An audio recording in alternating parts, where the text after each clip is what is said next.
Hi, everybody. My name is Miles. I'm a disability inclusion partner here at Peak Performers.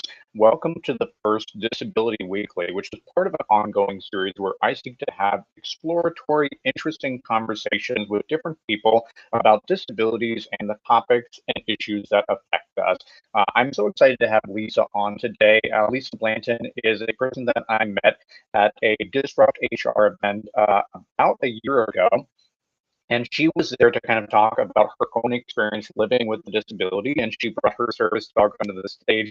So I'm excited to bring Lisa on. But before we get into that, I did want to give a quick shout out to this month, in case you weren't aware, is Autism Awareness Month. This is something that I personally have been learning a lot more about what it means to live and work with autism. And I think that now is a great opportunity for you to reach out to people in your network to say I see you to individuals with autism within our community and within your own network, and to try to broaden your own understanding about what it means to live and work with autism, including trying to correct some of the different stereotypes that might be out there. So again, Autism Awareness Month, we see you, we hear you, and we appreciate you. Also take a second here, if you are joining us live, to please drop a comment into the chat to introduce yourself, and please ask any questions. I'll try to get to any of them live that I can. And if I can't get to it, I will answer it afterwards. But please take a second to connect with the other people that are also on this stream, because welcome, you are here part of a larger disability community. Having said all that, Lisa, I'm so glad to have you here. Well, thank you, Miles, for inviting me. And Chloe, as she just needed to be on my lap, she must have known that I started to feel anxious. Um, and yes, it's a pleasure to be here and to help others. And I've loved the conversations that we have had this past year together, Miles. So thank you. It's been fantastic. And I first met you at a Disrupt HR event. It was a fantastic event. If you've never been before, it's kind of like watching a bunch of TED Talks right in a row, back to back to back, where the presenters only have 5 minutes to deliver a clear, concise, and poignant message. But it really is a fantastic way to get exposed to more ideas and broader ideas. And I really appreciated when you had the courage to bring your service animal up onto the stage with you, and you had the courage to bring the L word back. But real quick, what is the L word that we're referring to? Yes, and that was the first time that Chloe was on stage like that. So she does come with me into my facilitations and workshops. But as you said, we had 5 minutes as a speaker, and it was her first time where I put her on a stool, crossed my fingers that she wouldn't be jumping down unless she needed to be of service to me, and it went wonderfully. Um, so let's bring the L word back into the workplace. And the L word is not layoff. The L word is love. And as a certified HR professional, when I say love in the workplace, I'll tell you what I'm not talking about. I'm not talking about the sexual harassment, icky type of quote love, or the power plays that have happened in workplaces. Especially for women or those with disabilities. I'm talking about good old fashioned kindness, generosity, emotional intelligence to see people, and let people be human. So and then what does that look like in the workplace with labor laws and people's concern, right? So my personal opinion is we've gone also to the other side of, well, then I'm not going to ask anybody any questions, and I'm going to stay 6 feet apart, and I'm going to, not try to build relationships with others. It really is so important that we bring that human element back into HR. And I think that segues very well into the topic of the day. But real quick, we may have some people that are joining us that are like, what in the heck is fractional HR? And I'd point out too that really this is kind of like a smaller subset of a fractional series of business models. So for example, you might have fractional IT, you might have a fractional payroll department, for example. But just give us a little bit of an idea of like, what does fractional mean and what does fractional HR mean? Wonderful. Thanks for that question. So, organizations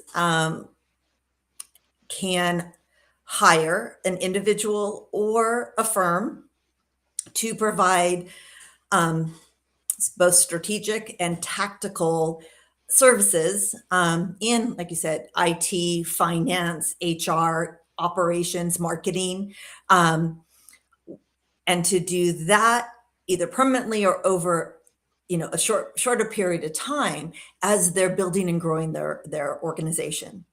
Uh, and it's to bring in experts with years and 20 plus years of experience at a fraction of the cost it would take to hire someone as a W-2 employee with the benefits and or a group of professionals. So fractional is different than staffing.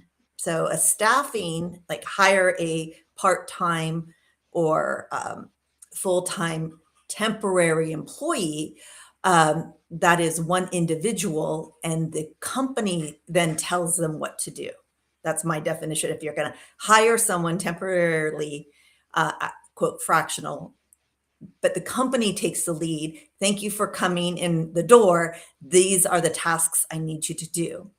But when hiring a fractional company or individual, you're expected as that fractional expert professional to review the current situation, listen to where the organization wants to go, give them a gap analysis, and then a project plan to execute that.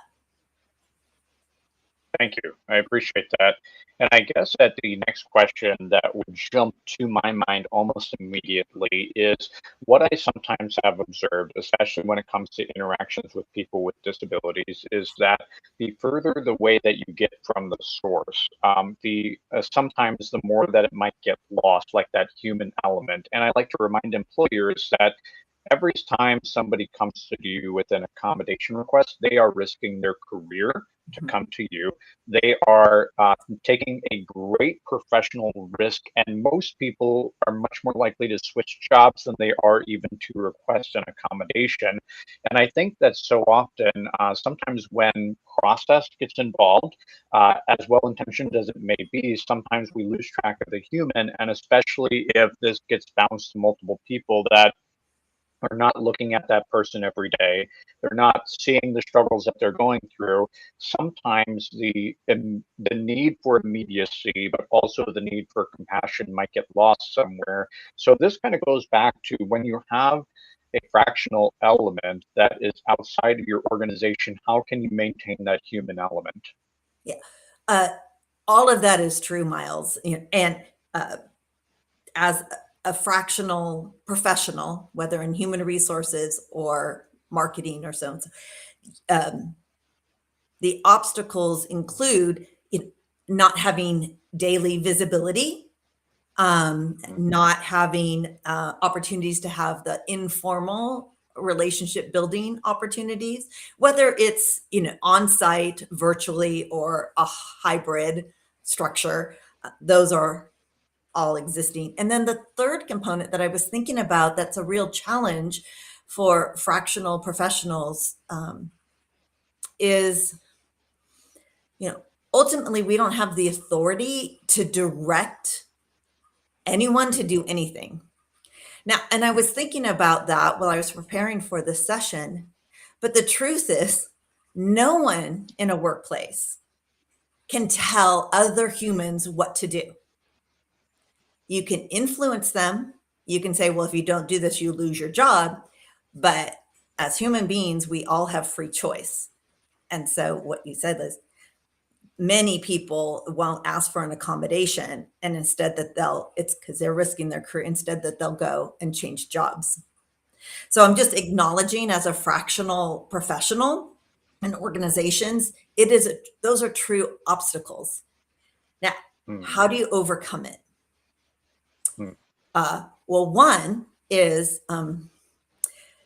when you hire or you are a fractional professional, you do need to be an expert. They are hiring you, again, not just for two hands to walk in the door and the company telling you what to do. They're hiring you and your expertise to be able to navigate something like this with inclusion, or and to act in a professional way and teach others. Mm. So by understanding those obstacles of inclusion, relationship building, helping the leaders understand that what they're doing right now isn't working, comes with finesse. There's an art and a science to it. And just knowing with fractional professionals, this isn't the first time we've been to this rodeo either. So experience is really key. Me personally, I've been in the industry, in an HR professional role since I was 24 years old, and I've processed 50 requests for accommodations in my career. And that has given me the practice and the legal knowledge on how to navigate that. Mm.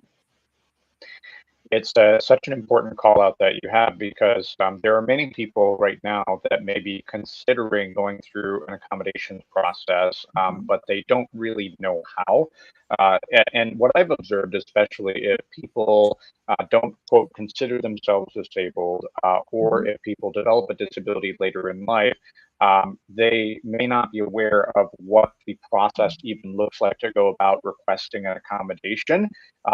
And they're not really sure like where to begin. So if they are interacting with an accommodations team that is external, like how do you recommend that clients like get them connected to you, for example, so that they can be supported? Okay. I'll say, I get to use the consultant answer, Miles. It Yeah. depends.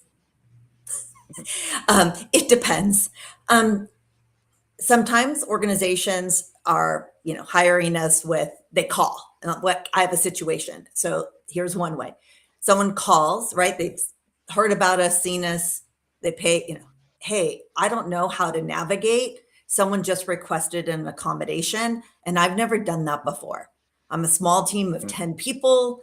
I'm the founder. I'm in the restaurant business. I don't know I don't know what to do. So that's one call. And the second is we provide ongoing HR services for many small businesses. So that obstacle of first going to your manager, right? Or your boss and starting to express, hey, I think I need an accommodation. And then the manager calls us. Um, Mm. and then we are their expert consultant to help the manager navigate, well, what are the labor laws? What is the process? What does your handbook say? Labor laws, federal, state, and maybe even the county and city you live in, because you got to know them all. You can't, there's not a white paper that everyone can follow. If we are the HR department for a company, well, the Mm. employees already know us. Like we are, HR at fill in the company's name.com. We have already had conversations with employees as if and this is one of our magical things that we do is we're not like a step away. We are part of the organization strategically and tactically. We're writing the payroll checks. um, Mm. Yeah. so if that's the case and you have a fractional firm or employee or not employee, a fractional professional in HR that have outsourced HR in your organization, start with asking curious questions of that HR professional. And Mm. especially if they have at least, I don't want to say like 10 years of experience, or they're an expert in the ADA or FMLA leave. They should be able to guide you in a clear and concise way with compassion and empathy. I like that. And I think that you bring up a really important point too, that this is not your first rodeo. Like you've done this kind of thing before. And sometimes if you are a small business and you don't have the capacity, like you're the founder, you're also the chief innovator, you're also literally everything. You've got so many hats stacked on top of your head. It can be helpful to have an external resource that can help you with sensitive matters that to be blunt, could get you in legal hot water if you are not careful. But it also is the right thing to do for your employees. Like if this is a situation where they are going to be better supported having a professional expert that can handle delicate matters and Yeah. support people and get them the accommodations they need, that sounds like a win-win. Like especially if you are still kind of at that early stages where you don't have the capacity to have something on full time within your own organization, or you haven't fully built that out. And out of curiosity, like when do you find that most of your clients typically transition out of like the fractional partnership kind of thing? Um, well, it depends. Yeah. Our goal is not to embed ourselves as the experts, and you have to have experts that will stay there for the life of the organization, right? Our goal is to Mm, I describe it like Mary Poppins. So Mary Poppins goes into a home. There's dysfunction with the family, in relationships. There's dysfunction in the process. Let us help encourage, train the family, get better processes. And then when everything is healthy and cohesive, then we can step away and go help the other family, the other organization. So with that in mind, sometimes we step in. It's just a couple of hours. It's just to do a project that they don't have the expertise in-house. Yeah, many of our clients are brought on by the HR professional in the organization because they mm, don't have the experience yet. And so we come in, give them some advice, training, the tools, the processes, and then we step out. So, and others, we grow with the organization. So with that, the thought of growing with the organization, kind of a magical general number is 50. When an okay. employer gets to about 50 employees, full-time equivalent employees, uh, it's a time to get a full-time strategic HR person.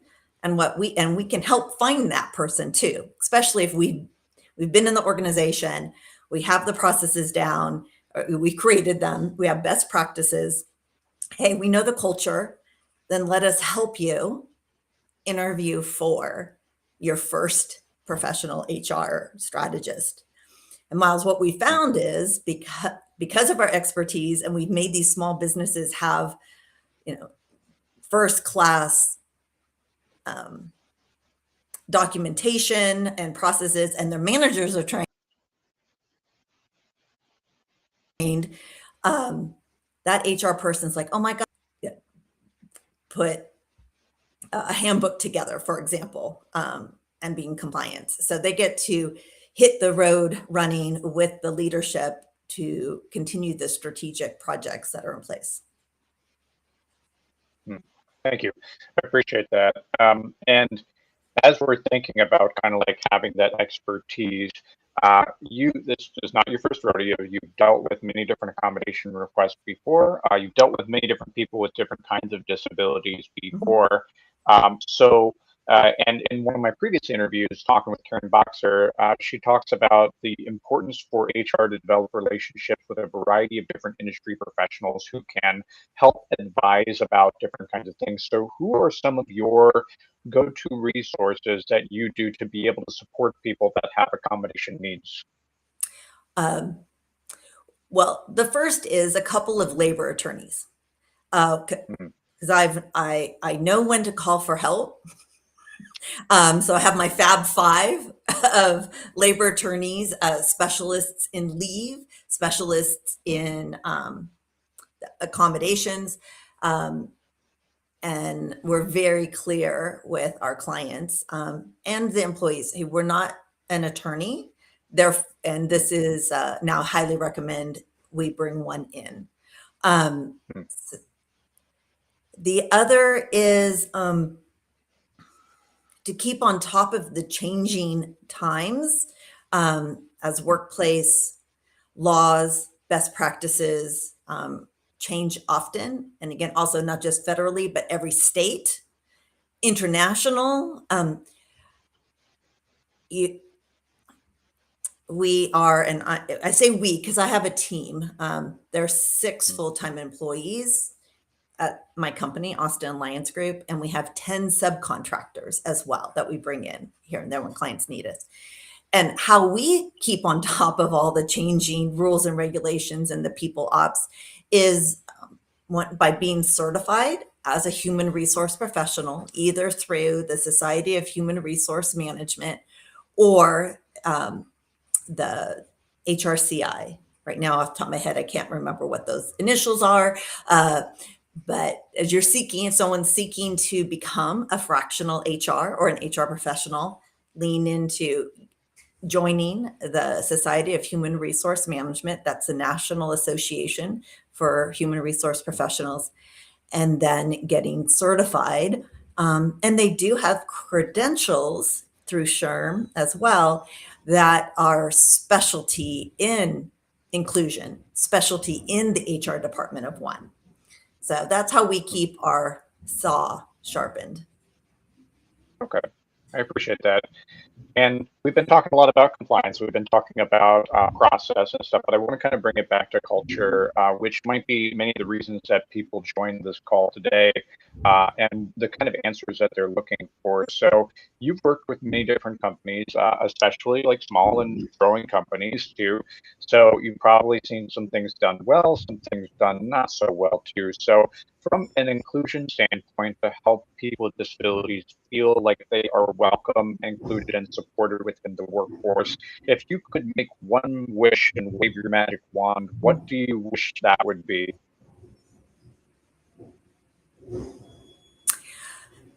Great question. Oh,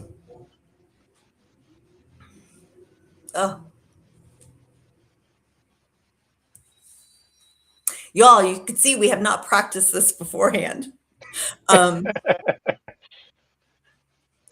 So to answer that question, because there's so much, right? But to answer, you said one. So to answer that question, I have to go to my own personal experience. Hmm. And my own personal experience where I needed to ask for help as the chief HR officer of a firm. And what I wish happened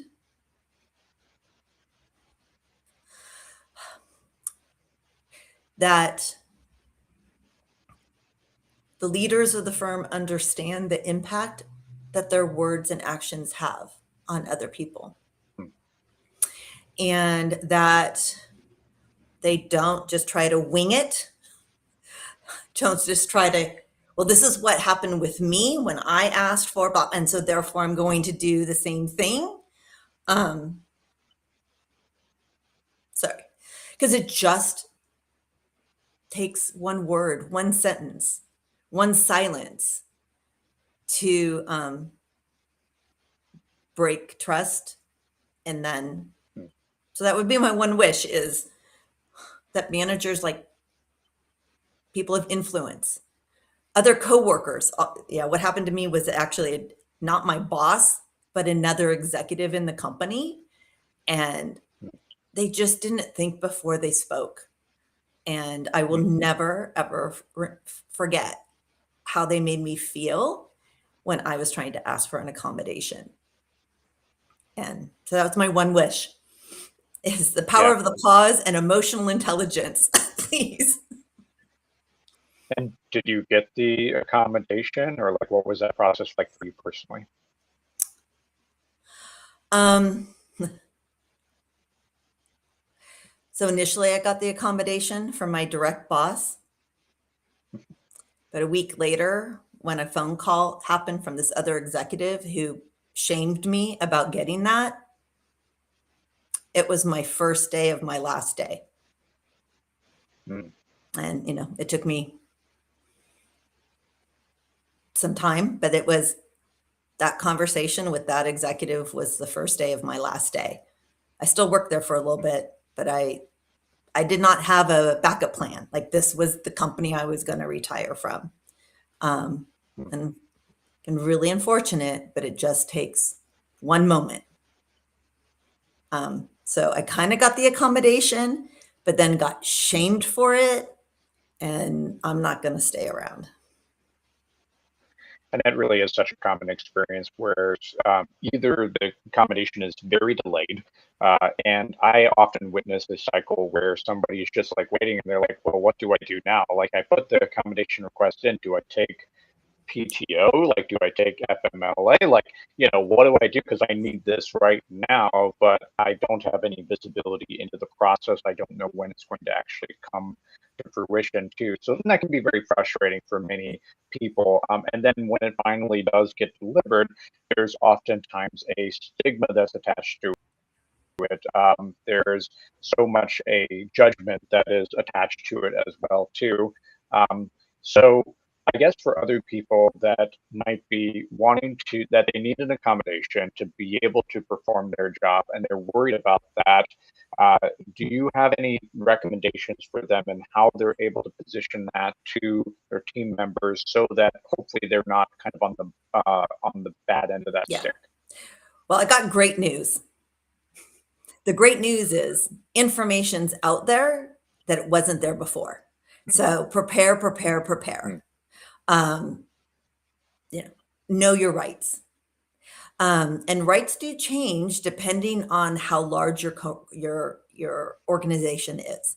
So small businesses, the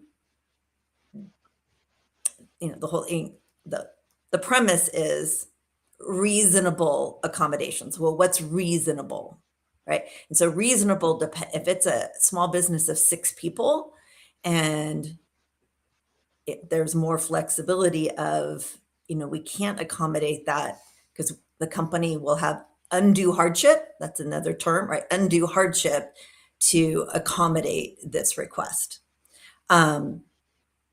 Larger employers have their undue hardship is lessened because of their size. What should you do as an individual? Number one, know your rights, know the go search the search engines out there these days and just put in your parameters and the company's parameters, the state, county, city you live in. And you can do all of that without paying anyone to do that. And so get a baseline of what do you have? What are your rights? Also, please work with a medical provider. So, and that's the right term too. It's called medical provider. It doesn't need to be a doctor, an MD. Right? So work with your medical professional, explain to them the difficulties that you are encountering, accomplishing. Another key word is your essential job duties in the job description, and working with them. Is there a temporary accommodation you're requesting, or is it a more permanent accommodation that you're requesting? And do all of this and then get it in writing, supported by a medical practitioner, of what your request is. And then finally, make a request versus a demand. I promise you, a request, even if it's a demand, like make it as clear as possible so that they can say yes or no. So, so many times we get phone calls from a manager that says, oh, an employee came to me and said they need, to come, and they'll say these words: I need accommodations to not report to work at 8, but at 10, which is 2 hours later than the scheduled work time per the job description. Well, some companies don't even have job descriptions. That's higher. Always make sure that your HR professional sets up your organization for best practices, which includes have a strong job description that includes both physical and timing of what the essential job duties of this role is. So look at your job description, know your rights, work with your practitioner, and then make a request that's very clear on what you need. The final question that I have for you as by the way, I do want to give a shout out. We had a couple people that are joining us live. If you do have questions for Lisa, please feel free to drop those questions into the chat and I'll try to get to them if we get some time. But Lisa, I think the final question that I have for you, it kind of goes back to HR in general. I work with a lot of job seekers. I work with a lot of employers going back and forth. And oftentimes there's a certain animosity that exists between the two where HR has to be, unfortunately, sometimes the deliverer of bad news, right? They're the ones that hire you, they're the ones that fire you. And that's unfortunate because so many people that I know in HR are great. Like they are good human beings. They get into this profession because they want to help people. But at the same time, their obligation is to the employer. Like that's who pays the bills and stuff. And I imagine that that is even amplified when you are in a fractional capacity, like you are there at the beck and the call of the company. So how do you manage that, like from a broad general perspective, but also like from like how do you balance that need to be human versus that need to support the business for what they say? Being human is good for business. Period. That is, yes, human resource professionals, ultimately, whether they're a fractional contractor or a W-2 employee, the funds come from the organization. But being human and empathetic, and as I said, the number one thing that I wish people would do in the workplace is emotional intelligence. So it is good business to navigate accommodations. It is not bad for business. And I got some data to prove it. So that's how we show up is we are for the business. We are not there. And we are not there for the founder, the CEO, and to fill his pocket. Like and if that's what you want to do, then we're not the organization for you. We are here with the organization at the center. And so is this whatever our decisions are, and almost all the HR professionals that I know, that is their approach. What's good for the organization? Well, what's good for the organization is to keep key hires. There's so much money that goes into recruiting, hiring, onboarding, incentivizing, training employees. It is bad for business to have a turnover that it costs at least 30% of the employee's first year of compensation if you have a wrong hire or have a seasoned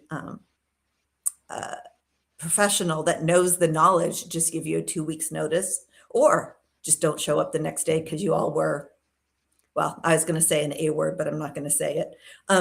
So it's good for business to put the people in the center. I love that. It's good for business to put people in the center, and disability inclusive practices are just good for business. And HR is there to help remind you of that and to be a liaison to both sides. I want to thank you for coming on today, Lisa. Real quick, you did have a upcoming event that you wanted to invite our visitors for. What is it? The Superpower series coming up on April 30th. Tell me about that. Sure. So one of the things that we do, in addition to fractional HR, is we have learning and development for individuals, both professional development and supervisor development, because it just takes one person to say the wrong thing. And again, that's what happened to me. And so passionate about the supervisor series. It's called From Hire to Fire, Compliance, Ethics, and Teams. We've been working on this for 3 years. Specifically for the last year, created the content of participant guides, case studies, templates, and the content and activities. And so we are now divided them into micro learnings. So 2 hours virtual. Hey, Lisa, pause for a second. Your mic cut out there. Go ahead and say something again. Sure. Hi, supervisor sessions.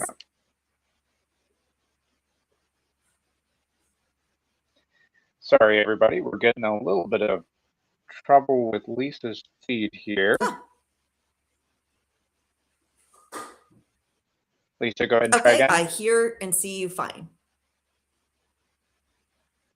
It cut out on us. So, but what I'm going to do is I'm going to be including a link for Lisa's upcoming event into the comments here. Also, we are going to be publishing a recap of this particular conversation coming up about like in the next week or two. So I certainly hope that you do have a chance to connect with Lisa, learn a little bit more about her company, learn a little bit more about Fractional HR. Lisa, it's been a pleasure talking with you today. I also wanted to give a quick shout out too that we do have as the weekly series. Next week we're going to be talking with Felicia Nermson. She is a person I've known for many years. She's worked at National Organization on Disability, and we're going to be talking about yikes, overcoming the fear of disability at work. So should be an interesting conversation. She's a consultant now, and she is there to share her opinions about how employees, job seekers, and employers can try to alleviate some of the fear that permeates the experience of having a disability within the workplace. Lisa, thank you very much for coming on. I'm sorry that the mic cut out on us at the very end here. That sounds fine. Thank but you. it was appreciate you sharing your perspective. I appreciate you. Thank you. Alrighty, everybody. Well, thanks so much, and please do join us next week, Fridays at 11:30